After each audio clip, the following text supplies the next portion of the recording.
Hello and welcome to Mindful Living, where we explore the art of living with the intention, balance, and inner peace. I am Avik, your host, guiding you through conversations on health, meditation, mental well being, mindfulness, and the mind body connection. Each episode features expert insights to help you grow, heal, and thrive. So, take a deep breath, relax, and join us on this journey to a more mindful and fulfilling life. So, let's get started.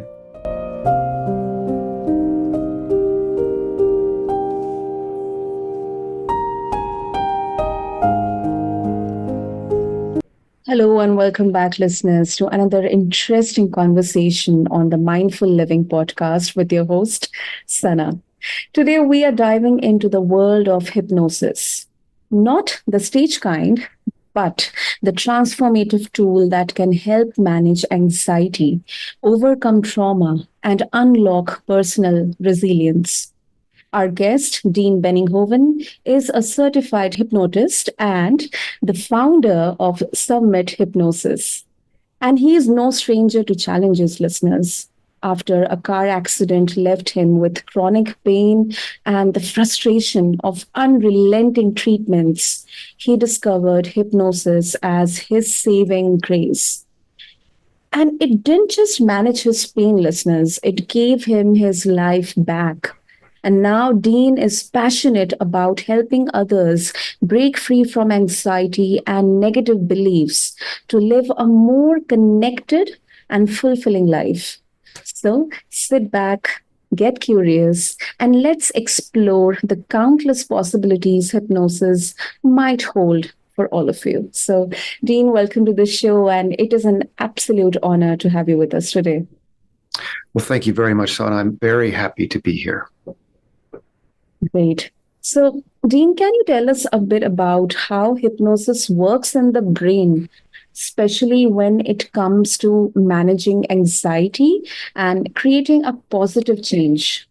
Sure. I think it's important to know what hypnosis is and what it isn't. There does tend to be a lot of mystique and misinformation about the state of hypnosis. So first and foremost, hypnosis is a perfectly natural state. We go in and out of these trance states all day long, but we don't call them hypnosis when we encounter them. We call them daydreaming or highway hypnosis. As you fall asleep at night, you pass through the hypnagogic state. When you awaken in the morning, you're in the hypnopompic state. So really, you begin and end every day in these trance states, hypnotic states. What we want to do in the office is use this natural capacity to go into this state to allow you to make rapid change to old patterns. Now, whenever we do hypnosis, we're dealing with the subconscious mind. The subconscious mind works along with the conscious mind, but for our purposes in hypnosis, the conscious mind is sort of the lens that tells the subconscious how to respond in any given moment. That response is based off of past experiences, lived experiences. And this is a very key part of how this works, Sada. That kind of way to think about it is between the conscious and the subconscious mind, there's a part of mind called the critical faculty of the mind. It is a comparing part of mind, and it's like a guard there to protect all of your patterns and responses just the way they are today. However, whenever we're in a hypnotic state, that guard part goes offline. And we're able to communicate directly with the subconscious mind, but also to allow all of the information that we all carry in our consciousness, import that into this part of the brain where it can actually make a difference for us. Wow. Wow. That is really, really interesting and very different from what usually we see online or maybe explore through available resources. So, moving on, talking more about your personal life, Dean. Your journey into the world of hypnosis started after a debilitating car accident. So, what was that first experience with self hypnosis like for you? I mean, did you immediately feel a tremendous shift or something like that? Well, that's a great question. Mhm. I had this car accident. It's over 20 years ago now. So my relationship with hypnosis has been ongoing for a very long time. But back when I had that car accident, well, it's interesting because just before that accident, I was just a few months away from becoming a certified Rolex watchmaker.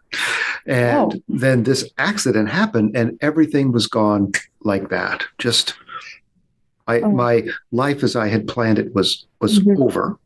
And I was in a tremendous amount of pain. And you know, Sana, here in the US 20 years or so ago, they would kind of back a truck full of opioids up to your door and tell you you could help yourself and it was never going to be a problem. But that's not actually the case, as it turns out. And when I moved away from that model of medicating myself away from the pain or to limit the pain, Mhm. um, I was miserable. I was terribly frustrated and depressed. And I really didn't know if I wanted to go on, how I would go on, because I wasn't able to work at this time. Mhm. So I happened to read an article about them doing neck surgeries on people using only hypnosis and no other kind of anesthetic.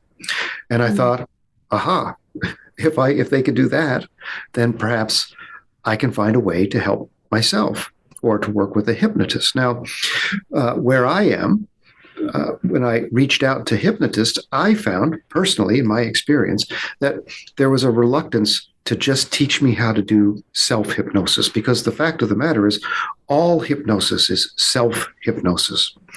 The words that are said to bring someone into a hypnotic state, the technical term is an induction. But we're not really truly inducing hypnosis. We're Mhm. inviting the client or the participant to join us in an experience. We co create everything. So, uh, long story short, I couldn't afford to work with a professional. Mhm. And I ended up going to the library and getting every book that they had, both of them, about hypnosis and Mhm. teaching myself. So, to be honest, the very first time that I really experienced hypnosis, I don't remember it very clearly because it was a rather slow process because I was kind of feeling my way and trying to understand how this all works by Mhm. myself. But I do think that having that experience has made me a better communicator about hypnosis. And all of my clients, every person I see in my office, the very first session is always about learning how to do self hypnosis. Um, Mhm. my main goal and focus in my practice is I want to empower people with this natural capacity for hypnosis that we all have. So I think about it like hypnosis is just the tool. The end result that everybody wants is a quiet mind, to be comfortable and able to be in the moment, no matter what the moment has to bring. Hypnosis is the tool that allows us to do that. I do recall that Mhm. the first time I was able to feel that pain draining away like sand out of an hourglass, I realized that I'm going to be okay. And it was Mhm. just a tremendous feeling of relief and hope that had all but gone out of my life at that moment. Wow. Wow. That sounds really, really interesting and very intriguing, Dean. So, talking about, there are a lot of misconceptions around hypnosis. Many people think it as something mysterious or intimidating. Some critics may also argue that it's just a placebo effect Hmm. rather than an effective therapeutic tool. So, how would you respond to that, especially considering your own transformative experiences? Well, that is a very interesting question. Mhm. Um, on the question of whether or not it's a placebo effect, I think that's interesting because whether it is a placebo effect or not, honestly, Sana, to my mind, is somewhat immaterial. Do you have the result you're looking for or do you not? If you have the result and it's coming completely internally generated, we could label it whatever we want. Even in, well, here in the US, I should say, I read an article not long ago about doctors investigating the idea of administering placebo to patients without telling them that's placebo. Try this first and see what the result is. Because if the placebo gives the result, then there is no harm done to the client or patient, and they are in fact getting relief. That is true. So I do feel, though, and I should say, most of the clients that I see in my office are referrals from doctors and therapists and people like that. And the area where I have particular expertise at this point is working on people who have had severe trauma, either early childhood trauma or trauma later on in life, which would be like a PTSD response. And the thing that all of these groups share, which share with many, many other people as well, is that they tend to be terribly anxious. And anxiety is really our body's response to being in danger. Our minds weren't designed for the world that we live in. They were designed for a world where we were sort of hunter-gatherers and lived in little tribes and hunted and gathered and did our thing, and everything was fine until there was a predator. When there was a predator, we were in maximum danger. And what our brains are designed to do in those moments, Sana, is that this subconscious part of the mind, which is the forever storage part of the mind, whatever goes in the subconscious mind is always going to be there. It can be changed, but whatever created the original pattern will be there. But in that moment, the subconscious mind opens just the way the pupil opens in a dark room. And it takes in everything about that experience in an instant. Seems like things are slowing down because the mind is working at near full capacity in that moment. And there are some few things that we're aware of that were in the environment in that moment. Those are what we would call triggers. But there are a myriad other things that we may be unconscious of, but they will still act as a trigger when you are moving beyond that precise moment. This is the way our brain works to keep us safe. It works to keep us safe always by avoidance. That's the only way to be sure you're 100% safe. And keeping us safe is what all of these patterns are really about. So we can survive and thrive and reproduce. That's kind of the main focus of this subconscious part of the mind.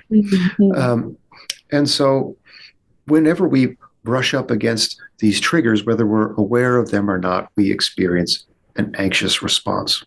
For people who have had traumas, and trauma is a huge spectrum, everywhere from those terrible incidents that anybody would hear about and think, my gosh, how did you ever pick up and carry on, to experiences that happen that leave a profound negative effect on the person, or sometimes an experience that plants a seed, and that seed is lying dormant until some trigger happens, and then it grows to full height almost instantly. For example, I had a client who made a mistake in a school play in second grade. They were teased and bullied, and the rest of the year was very, very difficult and unpleasant. The next year, they went to a different school, and they got themselves back on their feet. Middle school, high school, college, got a degree, got a job in the field they wanted. But the first day on the job, their new employer said, fill out your paperwork and come into the next room. You're going to get to stand up and introduce yourself to everyone. Well, as soon as they heard those words, they became physically ill, sweating, shaking, vomiting. They thought, I have food poisoning. It's the only thing that could explain it. So they had to go home. The next day, they made it to the parking lot. As soon as they left the building, they felt fine. The next day, in the parking lot, there's that response. The next day, it was when they were getting dressed to go to work. The same response. They never were able to take that job. And that put them into this spiral of anxious and being anxious about being anxious that resulted in them not leaving the house for 2 years. Oh my goodness. So when I worked with that client, our first 2 sessions we had to do online. I do lots of sessions online, but for me, in the very, very first session, as a part of teaching self-hypnosis, we use what are called hypnotic anchors. A hypnotic anchor is something like rubbing your fingers together, something that you do consciously that brings you into a very light hypnotic state and connects you powerfully with the suggestions, the concepts, and the experiences that we had in the office. So that way, you're always able to bring yourself back to that state whenever you encounter something that's triggering. I tell my clients, you may use your anchor 10,000 times the first 3 days. That's fine, because that's 10,000 opportunities for strengthening and creating, building on this brand new connection. My client, who I was speaking of, they really liked that anchor thing. They said they were able to go out in their neighborhood and in their yard. The next session, though, is where we typically are going to work to get to the root cause of the problem. And the way that I work, we can resolve or work to diminish the responses to those root causes without having to relive trauma. And that's very, very important. And that's an area where I deviate from what I think most people in hypnotherapeutic work do. If you don't have to relive the trauma, there's nothing to be afraid of about doing the work. For him, the trauma was this mistake in the school play. We were able to resolve that. I guided him to the place where that could happen. That's another thing, Sana, that I love about what I do. I'm not doing this for anyone.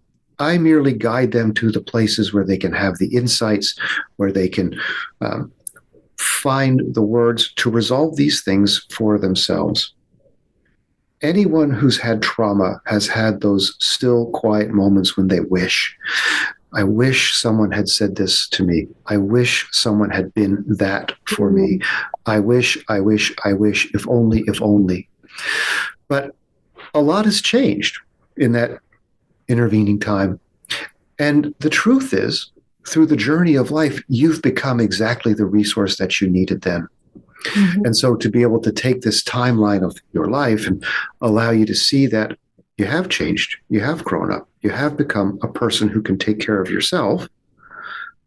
When that happens, in that moment, the old patterns no longer make sense. And they have a tendency to become quieter and quieter over time. So for this client, after that second session, when he came back to see me for the third and final time, he couldn't wait to get in the office because he was really angry, not at me, but at his subconscious mind. Why would my subconscious mind do that to me? It was awful.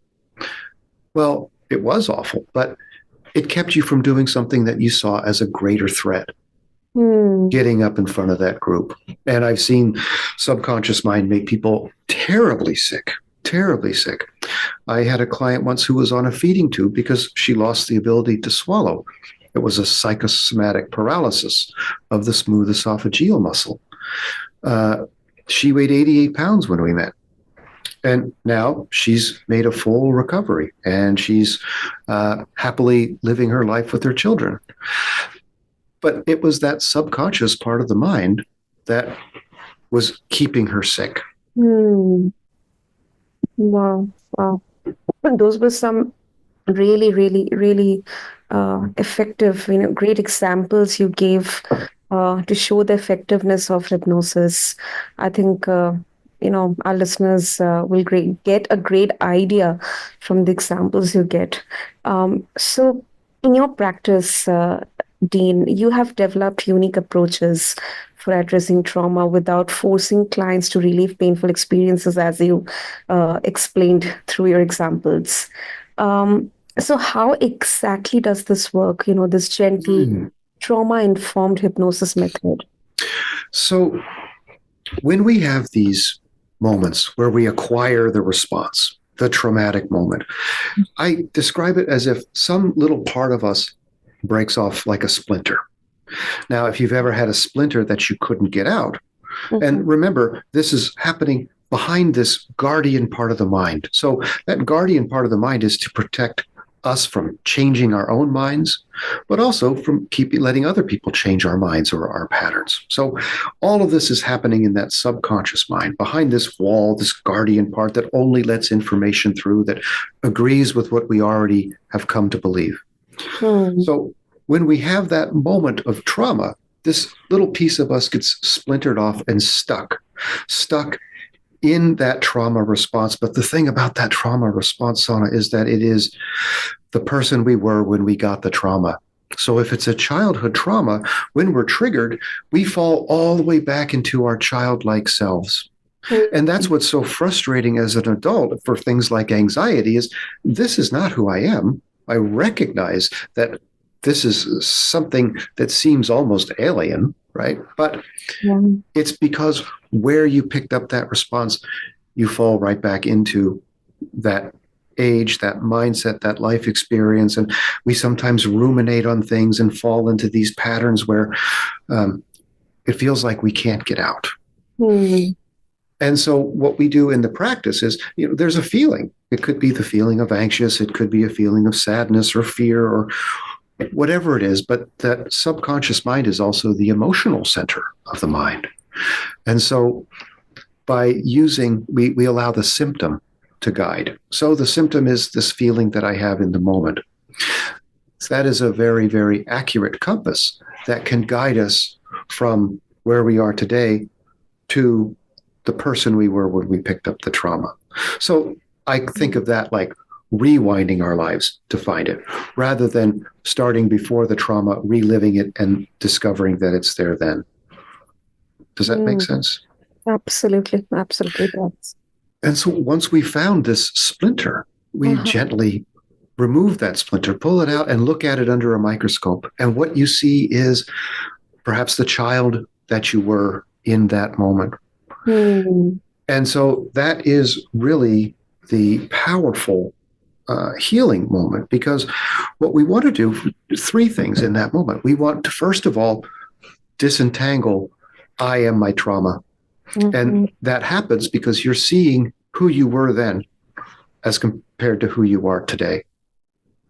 The second thing we want to do is give the opportunity to be the adult that child needed and didn't have for whatever reason, or give what was needed that they didn't get. In those situations, we're always either getting something that we didn't want or not getting something that we desperately needed. But the great news, as I tell my clients, is you're here now. You've become just what you've always needed. And so in that moment, we're sort of filling that void, creating that healing. And then we reintegrate that splintered off part into the adult as they are today. And then, it's never instant, like people open their eyes and everything is changed. It is changed inside, but they do need to go live their lives and brush up against those old triggers and notice something's different now. I'm not falling into my old pattern now. Or if I feel a bit of the old pattern coming, I can use my anchors and my tools to bring myself back. And over time, as you brush up against those old experiences, or those old triggers, I should have said, and you realize I didn't fall into my old pattern and I'm still okay. Now the subconscious mind learns it's okay to let that pattern go, to really let it go. And when I say let it go, our brains themselves are very efficient. They don't waste neural networks on things that are not used every day, not needed. And we've all had that experience. If we took another language in school or played an instrument when we were young, if you don't use it, you lose it. The great news is, Sona, that it's exactly the same for these old patterns. Understood. That was a very, very great explanation, Deane. And another interesting question. What role does creativity play in your work as a hypnotist? Do you feel your background as an artist influences how you approach helping your clients? That is a fantastic question. I do feel like my background as an artist helps me, But I think that it is not necessary to be an artist. It's not necessary for the clients to even be particularly creative. I hear many, many people say, well, I'm not an imaginative person, so I know you're going to tell me think about this or imagine that. That word imagine for some people is almost terrifying. But what I say is, if I said, Sana, think of an apple. Now, there you are in India, and here I am in the US, and I'm thinking of an apple, and you're thinking of an apple. Now, my apple may be red with a worm, yours might be green with a stem, but we both know we're talking about this thing. And that's all you ever need for hypnosis is this understanding that we're talking about these same things. So the way I always introduce a metaphor or something like that, which is really what those are, is I'll say, think about, picture, imagine, remember. Well, now we've covered all the bases. I've had clients who have aphantasia, which means they cannot visualize. What's really interesting, though, is when they get into a deep enough hypnotic state, you can suggest that perhaps they can visualize, and they do. Lovely, lovely, Deane. And if hypnosis can be so effective, why isn't it more widely recognized or used in mainstream medical settings or, for pain and anxiety management? That is the $1,000,000 question, my friend. The way that I see it, it's the mission of my practice to work to change that. And honestly, selfishly, that's a big part of the reason why I'm here today. And I appreciate so much this opportunity to talk to your audience, because it's never going to change unless the hypnotists are willing to let go of the mystique. It's cool to be a hypnotist because people think that it's something that it isn't. But the reality is I have no power over anyone, and I don't want any power over anyone. I want each and every person to discover that you have this incredible power within yourself to do all kinds of amazing things. And that's really the gift of hypnosis. But I frankly don't really see that in my field. And so somebody has to be the person who's willing. I mean, there are some, but somebody has to be the one to step out there and tell the truth and give up this, cool mystique that comes with being a hypnotist. Typically when I'm working, I'm part of a team of mental and physical health people. So I'm just one element in their healing. I've had many clients who have done years of talk therapy, and then they're not getting exactly where they would like to be. So in those situations, their therapist may send them to do a couple of sessions with me, and then they'll go back and they'll carry on that process. But with hypnosis, it's typically we should see rapid change, big change every time you sit with the hypnotist. That's been my experience. I've seen thousands of clients. Now, by doing that, you allow people to go back and explain to their doctors how they're doing, explain to their therapists what's changed. And that's created a ripple effect. I don't really advertise my practice, but personally in the practice, I'm very busy because I have many, many successful clients who are out talking to their family and their friends and their doctor, and a cadre of doctors and therapists who send clients to me. And that's very, very gratifying. But again, I'm not doing that.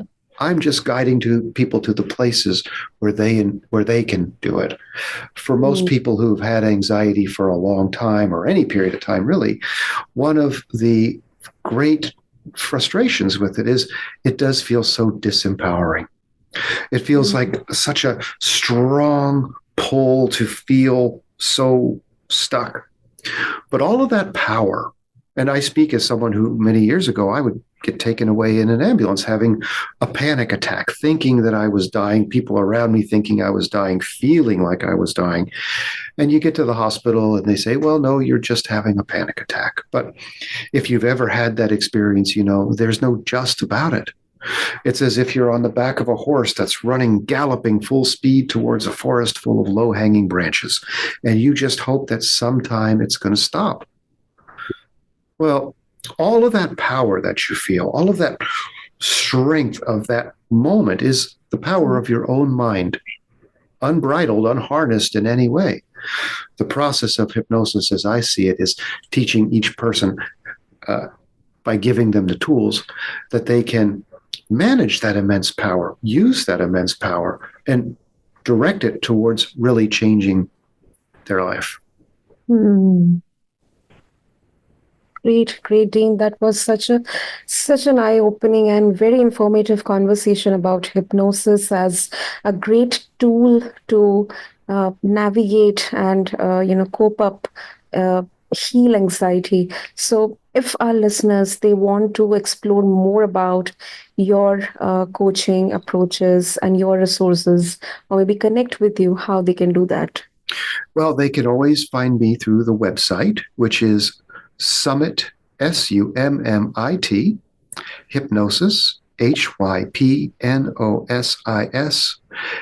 NW, that's for Northwest.com. Summit Hypnosis, NW.com. Great. We'll have the details mentioned in the show notes for our listeners. And that wraps up another insightful conversation on the Mindful Living podcast. Listeners, we hope this conversation with Deane Benninghoven has opened your eyes. It has done for me, for sure, to the potential of hypnosis as a tool for managing anxiety, breaking free from limiting beliefs, and even healing from trauma. And Dean's journey from an artist to hypnotist is a reminder that sometimes the greatest transformations come from unexpected places, and the path to wellness is as unique as each of us. So, Dean, thank you so much for coming on the show. Oh, it's my pleasure, Sana. Thank you very much for allowing me. And listeners, if you are curious about exploring hypnosis further or you want to learn how it could work in your own life, be sure to check out Summit Hypnosis for more resources and guidance. You can refer the show notes. And to add, mindfulness and healing come in many forms, listeners. And we have been discussing about them on our podcast with wonderful guests like Dean. So you deserve to find out the one that resonates best with you. So thank you for tuning in for today. And don't forget to subscribe, leave us a review, and share this episode with anyone who might benefit. Until next time, this is your host, Sana, signing off.